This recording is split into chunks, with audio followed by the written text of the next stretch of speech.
توێژی سەپاندنی 4 ساڵی دیکەی زیندانی بەسەر شێروانی ڕۆژنامەنووسدا ڕێکخراوی پەیامنێران بۆ ماف و گەشەپێدان لە بەردەم دادگای هەولێر ناڕەزایەتی دەردەبڕێ.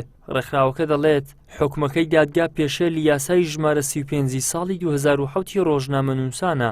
دادگاکەش بە لایەنی کەمتر خەم دەزانن لە بەرامبەر بڕیاردان لە چارەنووسی شێروان بەو خێرایە داواش دەکەن پێداچوونەوە بە حکومەکەیدا بکرێت. ئێمە وەکو ڕێکخراوی پەیامنێران وەکو کۆمەڵێک لە چالاکوان و ڕۆژنامەنووسانی تر بە جددی و لەسەر خەتیش دەبین لەسەر ئەم پرسە داوا دەکەین کە بڕیارەکە جارێکی تر تەمیز بکرێتەوە و دادگا بە بڕیاری خۆی دابچێتەوە و ئەم بڕیارە هەڵبۆشێنێتەوە. خاڵشتکە بە پێی بڕیارێکی سەرۆکی هەرێمی کوردستان بڕیار وابوو لە مانگی ئەیلولی ئەم ساڵ ڕۆژنامەنووس شێروانی و هاوڕێکانی ئازاد بکرێن، بەڵام بەداخەوە نازانین دادگا ئاگای لەم بڕیارە نەبوو یان وەکو پێویست ڕێزی لەم بڕیارەی سەرۆکی هەرێم نەگرت کە لە دادگایکردنێکی بەپەلەدا ڕۆژنامەنووس شێروانی 4 ساڵی تر زیندانی کرد.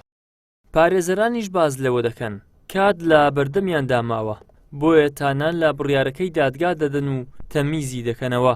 داواش دەکەن دادگا بێلایەنی خۆی لە بەرامبەر ڕۆژنامەنووسان و هاوڵاتیانیش بپارێزێت. لەبارەی حکومەکەشەوە دەڵێن بڕیارێکی توندە و بەپێی ئەزمموی کاری پارێزەریش تا ئێستا هیچ کەسێک لەسەر تەزویر و پەنجەمۆر 4 ساڵ سزانەدراوە. ئەو دۆسیەیە هەر لە پرۆسەی لێکۆڵینەوە هەتا قۆناغەکانی محاکەمەکردن کۆمەڵێک هەڵی یاسایی تێدایە، چکە مەسەلەی تەزویرکردنی بەڵگەنامە و پەنجەمۆر و ئەو جۆرە شتانە بەڕاستی ئیشوکاری نووسینگەی نەهێشتنی تاوانە نەک مؤسساتی ئەمنی دیکە. ماوەی تانە لێدان لە بڕیارەکەی دادگای تاوانەکانی هەولێر مایە تانە لەو بڕیارە دەدەین و تەمیزی دەکەینەوە بڕیارەکە. هیوادارین دادگا بێلایەنی خۆی لە مەسەلەی ڕۆژنامەنووسان بە شێوەیەکی گشتی و هەموو هاوڵاتیانیش بپارێزێت، چکە بە پێی ئەزمموی کاری پارێزەرایەتی خۆمان دۆسیەی با بڵێن تەزویرکردن و پەنجەمۆر و ئەو شتانەمان هەبوو هەتاکو ئێستا نەمان بینیوە، یعنی هیچ کەس 4 ساڵ حکم درێت لەسەر تاوانێکی لەو چەشنا.